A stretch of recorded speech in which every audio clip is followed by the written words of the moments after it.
అలాగే నా పేరు మీద వెల్కమ్ మై ఛానల్ ప్రకారం మన ఛానల్ సబ్స్క్రైబ్ చేసుకోకపోతే ఇప్పుడు సబ్స్క్రైబ్ చేసుకోండి. పక్కన ఉన్న బెల్ ఐకాన్లకి సాల్వ్లో పెట్టుకోండి. నా ఫర్దర్ మిస్ అవ్వకుండా చూడొచ్చు. చాలా మంది చూస్తున్నారు కానీ సబ్స్క్రైబ్ చేసుకోవట్లేదు. So please try to subscribe and click the bell icon also. So Tuni Jahnavi పాప గురించి మనం ఎప్పటి నుంచో మాట్లాడుకుంటూ వస్తున్నాం. అండ్ ఆ పాప యొక్క మిస్సింగ్ కేసు గురించి ఏమైనా ఒక అప్డేట్ దొరకపోద్దా అని చెప్పి ఎప్పటి నుంచో మనం చూస్తూ ఉన్నాం. కానీ ఆశ నిరాశగానే అయిపోయింది. అయితే ఆల్ ఆఫ్ ఎ సడన్ నిన్న ఒక పెద్ద ట్విస్ట్ అయితే ఎదురైంది ఆ కేసులో. అదేంటంటే ఆ పాప కిడ్నాప్ చేయబడిందని, ఆ పాప కిడ్నాప్ చేయబడింది అనడానికి ఆధారం దొరికిందని, ఆ పాప కిడ్నాప్ చేయబడింది ఒక వైట్ కియా కార్‌లో అని చెప్పి ఒక న్యూస్ అయితే బయటకొచ్చింది. అయితే మళ్ళీ ఈరోజు దానికి సంబంధించి ఇంకొక విషయం కూడా బయటకొచ్చింది. సో 2 పెద్ద పెద్ద ట్విస్ట్‌లు అన్న ఫీలింగ్ అయితే కలిగింది ఈ కేసు విషయంలో. అండ్ బేసిక్‌గా ఎందుకిలా చేస్తున్నారనే దానికి కూడా ఆన్సర్ అయితే దొరకట్లేదు. సో ఒకసారి అసలు ఏం జరిగింది ఏంటనేది కొంచెం డీటెయిల్‌గా అర్థం చేసుకోవడానికి అయితే ట్రై చేద్దాం. సో ఫస్ట్ ఆఫ్ ఆల్ చెప్పా కదా! నిన్న ఒక కియా కారు గురించి ఒక న్యూస్ అయితే బయటకొచ్చింది. అంటే ఈ పాపకి సంబంధించిన పోస్టర్‌లు కొన్ని అంటిస్తున్నారు. ఆ ఊర్లో గాని, చుట్టుపక్కల ఊర్లలో గాని. ఏమనంటే ఆ పాప యొక్క వయసు, ఆ పాప యొక్క పేరు, ఆ పాప యొక్క పోలికలు, ఫోటో ఇవన్నీ పెట్టి ఆచూకీ తెలిపిన వారికి ఒక రూ. 1,00,000 ఇస్తామని చెప్పి, బహుమానం ఇస్తామని చెప్పి కొన్ని పాంప్లెట్‌లు అయితే కొన్ని అంటే పెద్ద పెద్ద పాంప్లెట్‌లు లాంటివి ఉంటాయి కదా! వాటిని ప్రింట్ చేయించారనమాట. సో ఆ పాపకి బాబాయ్ వరసో ఏ వ్యక్తో లేదంటే తాత వరుస బాబాయ్ వరుస అయ్యే వ్యక్తే కొంచెం. లేదా తాత వరుస అయ్యే వ్యక్తో. సో మొత్తానికి ఆ వ్యక్తి ఆ పాంప్లెట్‌లు అవి తీసుకొని కొంచెం తిరుగుతూ అంటిస్తున్నాడు చాలా ఊర్లలో.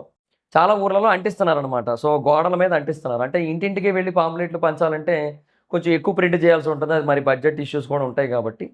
సో ఏం చేస్తారంటే గోడల మీద అంటిస్తుంటారు. కనబడటం లేదు అని చెప్పి. సో అలాగే ఈ పాప విషయంలో కూడా అంటిద్దామని చెప్పి నిర్ణయించుకున్నారు. సో అలాగే కొంతమంది ఒక సైడ్‌కెళ్ళి, కొంతమంది ఇంకో సైడ్‌కెళ్ళి ఆ పాంప్లెట్స్ అన్నీ కూడా అంటిస్తున్నారు గోడల మీద అక్కడక్కడ. సో అలా అంటించే క్రమంలో ఈ తాత అన్న వ్యక్తి బేసిక్‌గా అంటించడానికని చెప్పి వెళ్తూ ఉన్న క్రమంలో, ఒక తెల్ల కియా కారు కొంచెం లైట్‌గా డాష్ ఇచ్చింది అతనికి. మధ్యలో ఒక దగ్గర ఒక రోడ్డు దగ్గర నర్సీపట్నం దగ్గరలోనే. సో, ఆ టైంలో డాష్ ఇచ్చింది. డాష్ ఇచ్చిన తర్వాత అతనికేం కాలేదు. చిన్న చిన్న దెబ్బలు అంటే దెబ్బలు కూడా ఏం తగలలేదు గట్టిగా మాడుకుంటే. జస్ట్ పడిపోయాడు అంతే కింద. సో, ఇంకా పడిపోయిన తర్వాత ఈయన కొంచెం గట్టి గట్టిగా అరుస్తూ చూసుకోవా కొంచెం అంటే కళ్ళు ఎటు పెట్టుకున్నావు సంథింగ్ ఇట్లాంటివి వస్తుంటాయి కదా! అలాంటివి జరిగినప్పుడు. సో, అవి జరిగిన తర్వాత ఇంకా తిట్టడానికని ఎళ్తూ ఉంటే సో, ఈయన బానే ఉన్నాడని చెప్పి వాళ్ళు కన్ఫర్మ్ చేసుకొని వాళ్ళెళ్ళిపోయారు. అయితే ఆ ఎళ్ళిపోయే క్రమంలో వాళ్ళు కంగారు పడుతున్నారు. చాలా కంగారుగా కనిపిచ్చారు. ఎందుకు? జనరల్‌గా యాక్సిడెంట్ అనేది చేశారు కాబట్టి కంగారు పడతారు కదా! సో, ఏమంటారు మళ్ళీ ఎందుకొచ్చిందిలే అని చెప్పి. సో, ఆ బేసిస్ మీద అట్లా కొంచెం అంటే వాళ్ళు కొంచెం కంగారు పడి ఎళ్ళిపోయారనమాట. సో, అయితే ఈ తాత అన్న వ్యక్తి తర్వాత వేరే వాళ్ళ దగ్గరకొచ్చి ఏమని జెప్పాడు, నన్ను ఇవాళ ఒక కారు గుద్దేసింది. వైట్ కారొకటి కియా కారు. ఆ కారు నంబరొచ్చి AP39HF1234. ఈ కారులో ఉన్న వాళ్ళందరూ కూడా కంగారుగా ఎళ్ళిపోతున్నారు వాళ్ళు. అండ్ ఇదే కారు పాప ఏ రోజైతే మిస్సింగ్ అయిందో జూన్ 6వ తారీఖున, అదే రోజు ఈ కారే ఈ మన ఊర్లోనే మన ఊరు చుట్టుపక్కల ప్రాంతంలోనే చక్కర్లు కొడుతూ ఉంటే చూశాను నేను. అది మొత్తం అన్ని వైపులా తిరుగుతూ ఉంది. ఏదో రెక్కీ వేస్తున్నట్టుగా, దేనికోసమో ప్లాన్ ఏస్తున్నట్టుగా వాళ్ళు తిరుగుతూ ఉన్నారు ఆ రోజు. నేను చూశాను. నేను పక్కాగా చెప్పగలను. అదే car, same Kia car, same తెల్ల కారు. దీనికి బ్లాక్ ఫిల్మ్ ఉంది. దానికి బ్లాక్ ఫిల్మ్ ఉంది. ఆ నంబర్ కూడా అదే AP39HF1234 అని చెప్పాడు. ఇవన్నీ కూడా ఆయన చెప్పాడనమాట. ఆయన ఇవన్నీ చెప్పేసరికి ఇమ్మీడియేట్‌గా పోలీసుల వరకెళ్ళింది ఈ విషయం. పోలీసులు కూడా బేసిక్‌గా దీని గురించి కూడా విచారణ చేస్తామని చెప్పారు. ఎందుకంటే వాళ్ళిప్పుడు బేసిక్‌గా నర్సీపట్నం దగ్గర మెయిన్ సిటీ ఏదైతే ఉందో అక్కడ తిరుగుతున్నారు. సో, వాళ్ళని గనక పట్టుకుంటే పాపకి సంబంధించిన ఆచూకీ బయటకి రావచ్చని చెప్పి వాళ్ళందరూ కూడా అనుకుంటున్నారు. అంటే పాప బేసిక్‌గా కిడ్నాప్ అయిందని చెప్పి మొదటి నుంచి కూడా అందరూ అనుకుంటూ వచ్చారు. సో, అది మేబీ నిజమే అని చెప్పి ఇప్పుడు ఆ వార్త రాగానే మొత్తం అందరూ కూడా అనుకున్నారు. సో, తెల్ల కారులో ఉన్న వాళ్ళే కిడ్నాప్ చేశారు. సో, ఆ రోజు ఆ పాపని కిడ్నాప్ చేశారు. ఈరోజు ఇంకెవరినో కిడ్నాప్ చేయడానికి మేబీ వచ్చుంటారు అన్న ఒక పాయింట్ కూడా ఆ టైంలో స్ప్రెడ్ అయింది కొంచెం. ఆ కారుకి ఇంకొక ప్రాబ్లమ్ ఏంటంటే కారుకి వెనకాతల నంబర్ ప్లేట్ లేదు. కారుకి ముందు భాగంలో మాత్రమే నంబర్ ప్లేట్ ఉంది. అండ్ బ్లాక్ ఫిల్మ్ కూడా ఉంది. బేసిక్‌గా బ్లాక్ ఫిల్మ్స్ బ్యాన్ చేయబడ్డాయి. సో, అది కొన్ని కొన్ని పల్లెటూరులో ఏంటంటే అంతగా సెక్యూరిటీ చెక్కులుండవు. పోలీసులు బేసిక్‌గా అంతగా పట్టించుకోరు. ఎక్కువగా తిరగరు విలేజెస్ సైడ్ బాగా. సో, అందుకని చెప్పి కొంతమంది ఏం చేస్తారంటే ఆ ఫిల్మ్‌లు ఏయించేసుకుంటారు. ఏయించేసుకొని తిరుగుతూ ఉంటారు. ఎందుకంటే వాళ్ళకది బా అనిపిస్తది. ఎందుకంటే ఎండ అది తగలకుండా ఉంటది. అండ్ వాళ్ళు కూడా కనపడరు బయట వాళ్ళకి లోపల ఉన్నవాళ్ళు. సో, ఇవన్నీ ఉంటాయి కదా! అని చెప్పి కొంతమంది ఏంటంటే ఆ బ్లాక్ ఫిల్మ్‌లయితే ఏయించేసుకుంటున్నారనమాట. సో, ఆ ఏయించుకుంటున్న అలా ఏయించుకున్న ఒక కారు అలా తిరుగుతున్న క్రమంలో దాన్ని జూసి వీళ్ళంతా కూడా తప్పుగా అర్థం చేసుకొని అండ్ ఎస్పెషల్లీ ఇతను బేసిక్‌గా నేను ఆ రోజు చూసింది కూడా ఆ కారే, ఈరోజు చూసింది ఆ కారే. వాళ్ళే మళ్ళీ ఈరోజు కూడా తిరుగుతూ కనపడ్డారు. నన్ను గుద్దేశారని చెప్పి చెప్పిన తర్వాత పోలీసులు దాని గురించి విచారణ చేశారు. చాలా విచారణ చేసిన తర్వాత వాళ్ళకి వచ్చిన క్లారిటీ ఏంటంటే, ఆ రోజు బేసిక్‌గా అసలు ఆ కారు ఈ పాపకి సంబంధించిన పరిసర ప్రాంతాల్లో ఏదైతే తిరిగిందని చెప్తున్నారో, ఆ దరిదాపుల్లో కూడా లేరు వాళ్ళు. ఆ కారు వాళ్ళకి అసలు దీనికి అసలు ఎటువంటి సంబంధం లేదు. వాళ్ళు ఏమో ఏ ఉద్దేశంతో వెనక సైడ్ నంబర్ పెట్టుకోలేదో తెలీదు. ఏ ఉద్దేశంతో బ్లాక్ ఫిల్మ్ ఏయించుకున్నారో తెలీదు గానీ, వాళ్ళకి ఈ ఇన్సిడెంట్‌కి అసలు ఎటువంటి సంబంధం లేదు. ఈయన జస్ట్ డాష్ ఇచ్చారంతే. అండ్ డాష్ ఇచ్చిన తర్వాత యాక్సిడెంట్ చేశాం కదా! కొంచెం గుద్దేశారు కదా! సో, ఈళ్ళు మళ్ళీ గొడవ చేస్తారని, వేరే వాళ్ళు చాలామంది గుమిగూడిపోతారని, డబ్బులు డిమాండ్ చేస్తారని, ఇట్లాంటివన్నీ దృష్టిలో పెట్టుకొని వాళ్ళు అక్కడి నుంచి ఎళ్ళిపోయారంతే. అంతకు మించి ఇంకేమీ లేదు. సో, ఆ విషయాన్ని తర్వాత పోలీసులైతే తేల్చారనమాట. సో, రెండో ట్విస్ట్ ఇదే. ఎందుకంటే దీని తర్వాత ఇది న్యూస్ బయటకొచ్చిన తర్వాత ఆ తాతొచ్చి లేదు, లేదు, లేదు అంటే తాతో, బాబాయి వరుస మొత్తానికి కొంచెం మరీ ముసలి వ్యక్తిలా కనపడట్లేదు గానీ, ఏమో మరి. సో, ఆ వ్యక్తొచ్చి ఇప్పుడు లేదు, లేదు. నేను పొరపాటు పడ్డాను నేను. ఆ రోజు నన్ను గుద్దింది ఈ కారు గాదు. అంటే ఆ రోజు ఊర్లో తిరిగింది ఈ కారు గాదు. నన్ను గుద్దిందయితే ఈ కారే. బట్ ఆ కారు ఈ కారు కాదని చెప్పాడు. మేబీ ఇందులో బేసిక్‌గా అతని స్వార్థం కూడా ఉండుండొచ్చు. అంటే ఇప్పుడు ఎలాగా ఈ కేసు గురించి ఎక్కువగా డిస్కషన్ అవుతోంది గదా! సో, గుద్దేసి పారిపోయాడు గదా! సో, ఈడెక్కడోడో ఎవడో తెలుసుకోవాలి అంటే బేసిక్‌గా పోలీసులకు నార్మల్‌గా ఏదో జస్ట్ ఇట్లా లైట్‌గా డాష్ ఇచ్చాడు. తర్వాత పారిపోయాడంటే పోలీసులు పెద్దగా సీరియస్‌గా తీసుకోకపోవచ్చు. అదే ఇతను బేసిక్‌గా ఆ రోజు ఆ పాప పరిసర ప్రాంతాల్లో తిరిగాడు. సో, వీళ్ళే కిడ్నాప్ చేసుండొచ్చు. వీళ్ళు కారులో చాలా కంగారుగా ఎళ్ళిపోతూ కనిపిచ్చారు. చాలా చాలా టెన్షన్‌గా ఉన్నారు వాళ్ళంతా కూడా అని చెప్పినట్టయితే, సో, వాళ్ళెవరో ఎక్కడోళ్ళు తెలుసుకుంటారు. సో, వాళ్ళు నన్ను గుద్దినందుకు గాను వాళ్ళ దగ్గర డబ్బులు తీసుకోవచ్చు నేను. అప్పుడు వాళ్ళెవరో తెలుస్తది కాబట్టి నాకని చెప్పి అలా కూడా చేసుండొచ్చు అన్న ఫీలింగ్ కలిగింది నాకు ఇప్పుడు లిటరల్లీ ఆయన చెప్పిన తర్వాత.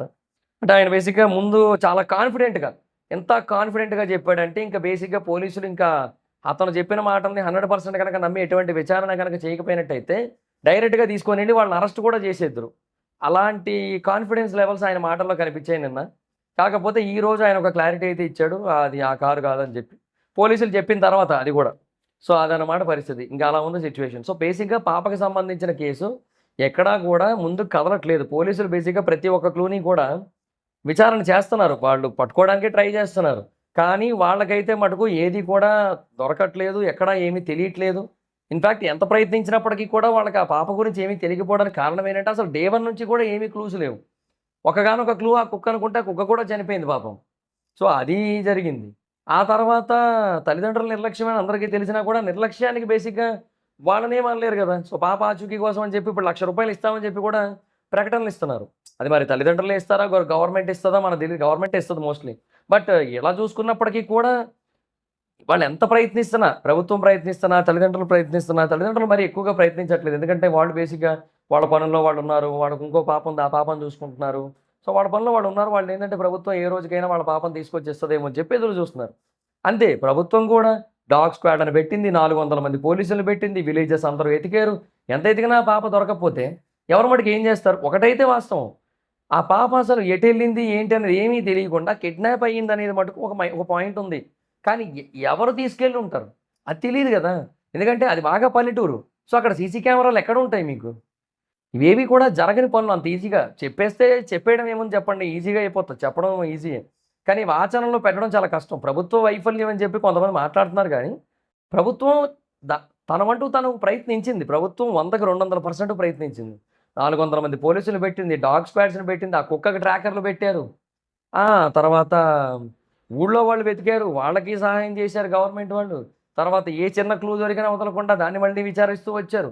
ఎన్ని చేసినా కూడా పాప దొరకకపోతే ఇంకెవరైనా ఏం చేస్తారు? గవర్నమెంట్ అయినా ఏం చేయగలుగుతది? గవర్నమెంట్ కూడా దేవుళ్ళు కాదు కదా! వాడు బేసిక్‌గా మొత్తం ఇట్లా కళ్ళు మూసుకొని మొత్తం అన్నీ చెప్పేయడానికి. ఎవరో ఆస్ట్రాలజిస్టులు, బాబాలు ఇలాంటి వాళ్ళందరూ ఏదో చెప్తున్నారు. అక్కడుంది అమావాస్య అదయింది, ఇదయిందని చెప్పి. ఎవరు చెప్పలేకపోయారే. అదేం ఉండదు బేసిక్‌గా. సో, ఈ విషయంలో బేసిక్‌గా ఈ పాస్టర్‌లు ఇలాంటోళ్ళు ఎవరు ఇన్వాల్వ్ కాలేదులెండి. అది వేరే విషయం. సో, పాస్టర్‌లు, బాబా, ఫకీర్‌లు ఇట్లాంటోళ్ళు ఎవరు ఇన్వాల్వ్ కాలేదు.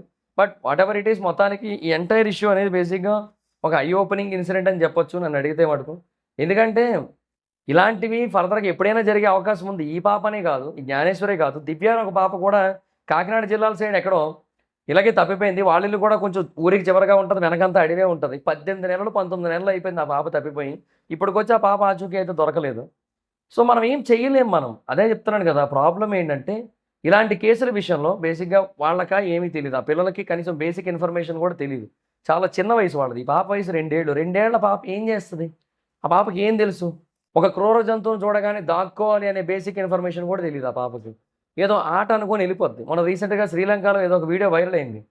ఆ పాప దగ్గర బేసిక్‌గా ఒక అడవి పిల్లిని, తర్వాత ఇంకొకటి ఏదో యానిమల్ ఉంది. ముళ్ళుతో ఉన్న యానిమల్. ముళ్ళపంది అని పేరు పెట్టారు కానీ మన న్యూస్ ఛానెల్స్‌లో అది ముళ్ళపంది కాదది. సో వాళ్ళేదో అలా చెప్పారులెండి. ఇంకేం చెప్తాం ఇంకా. వాళ్ళకి అర్థం గాక దాని పేరు దానికింకా ఆ పేరు పెట్టేసినట్టున్నారు. బట్ సైంటిఫిక్ నేమ్ వేరే ఉంది దానికి. సో ఆ పేరు ప్రకారంగా గనక చూసుకుంటే ఆ పిల్ల బేసిక్‌గా వాటితో చాలా ఫ్రెండ్లీగా ఉంది. అన్ని యానిమల్స్ అలాగే ఫ్రెండ్లీగా ఉంటాయని మనం చెప్పలేం. యానిమల్స్ అటాక్‌లు కూడా చేయొచ్చు. సో ఏం జరిగింది ఏంటనేది మనకసలు ఇప్పటికి కూడా క్లారిటీ అయితే లేదు. అది కదా ఇక్కడున్న అతిపెద్ద సమస్య. సో ఇప్పటికైనా సరే ఆ పాప దొరుకుతాది అని ఎదురు చూడడం తప్ప మనం ఎవరైనా ఏమైనా చేయగలమా? ఏం చేయలేం గదా! సో ఆశలు లేవు. నాకైతే లేవు. నేను అప్పుడే లాస్ట్ వీడియోలోనే చెప్పాను నేను. పాప గురించి ఇంకా ఆశలైతే పెట్టుకోకపోతేనే బెటర్ అని చెప్పి. ఇక అదే జరిగింది మరింక. సో అది మరి. సో బేసిక్‌గా ఏదైతే పాప దొరికేసింది, కిడ్నాప్ అయిపోయింది, ఈ కార్‌లో వాళ్ళే కిడ్నాప్ చేశారు అది ఇది అని చెప్పి ఒక బ్రేకింగ్ న్యూస్ లాగా వచ్చింది. బట్ అన్‌ఫార్చునేట్‌లీ వాళ్ళది కూడా ఏమీ సంబంధం లేదు. సో పాప ఆచూకీ ఇప్పటికి కూడా దొరకలేదు మనకైతే. సో ఫర్దర్‌గా అయినా దొరుకుతదని ఆశిద్దాం. బట్ నాకైతే నమ్మకం అయితే పూర్తిగా పోయింది. ఒకప్పుడు కొంచెం తగ్గింది. తర్వాత తగ్గుతూ, తగ్గుతూ వచ్చింది. ఇప్పుడు పూర్తిగా పోయింది నాకైతే మటుకు. సో అది మరి. సో మళ్ళీ, మళ్ళీ చెప్తున్నా పేరెంట్స్ అందరూ కూడా చాలా జాగ్రత్తగా ఉండండి. ఈ పిల్లల విషయంలో. అంతకంటే చెప్పగలిగేది ఏమీ లేదు. ఏం లేదు. ఎస్పెషల్లీ ఇలాంటి రూరల్ ఏరియాస్‌లో ఉండేవాళ్ళు. అర్బన్ ఏరియాస్‌లో ఏముంది? ఒకవేళ ఏదైనా జరిగినా కూడా ఆ వీధిలో ఉన్న వేరే అపార్ట్మెంట్‌లకే బోలెడు కెమెరాస్ ఉంటాయి. లేదంటే వేరే ఇళ్ళకి కెమెరాస్ ఉంటాయి. లేదంటే మెయిన్ రోడ్‌కెళ్తే కెమెరాస్ ఉంటాయి. అన్నిటికి కెమెరాస్ ఉంటాయి. పాప ఏ టైంలో తప్పిపోయిందో చూసుకొని ఆ టైంకి వెహికల్స్ అన్నీ కూడా చెక్ చేసుకుంటారు. వాటన్నిటిని అనుమానిస్తారు. సో అలా ట్రాకింగ్ చేసుకుంటారు. ఇవన్నీ ఉంటాయి. సిటీస్‌లో బానే ఉంటది. రూరల్ ఏరియాస్‌లోనే ప్రాబ్లమ్స్ ఎక్కువుంటాయి. ఎందుకంటే అక్కడ పిల్లలు ఈజీగా తప్పిపోవడానికి అవకాశాలుంటాయి. కిడ్నాప్ అవ్వడానికి అవకాశాలు ఎక్కువగా ఉంటాయి. లేదంటే జంతువులు అటాక్ చేయడానికి అవకాశాలు ఎక్కువగా ఉంటాయి. అడవుల్లోకి తప్పిపోవడానికి 100కి 200% ఛాన్సులుంటాయి. సో అలాంటప్పుడు బేసిక్‌గా పేరెంట్సే చాలా జాగ్రత్తగా చూసుకోవాల్సి ఉంటుంది. సో ఈ వీడియోని బేసిక్‌గా రూరల్ ఏరియాలో ఉన్న చాలా మందికి వీలైతే షేర్ చేయడానికైతే ట్రై చేయండి. So that's guys this the video. Video మీకు నచ్చితే లైక్ చేసి వీడియోని షేర్ చేయడం కారణం మన ఛానల్ సబ్స్క్రైబ్ చేసుకోకపోతే ఇప్పుడే సబ్స్క్రైబ్ చేసుకోండి. పక్కనే ఉన్న బెల్ ఐకాన్ లెగ్స్ ఆన్‌లో పెట్టుకోండి. నా ఫర్దర్స్ మిస్ అవ్వకుండా చూడొచ్చు. చాలా మంది చూస్తున్నారు కానీ సబ్స్క్రైబ్ చేసుకోవట్లా. So please try to subscribe click the bell icon also. నా ఇన్‌స్టాగ్రామ్ ఐడీ జార్స్ మాత్రం అక్కడ వచ్చి ఫాలో అవ్వచ్చు. Thank you so much guys. Have a nice video. Next video. Bye by.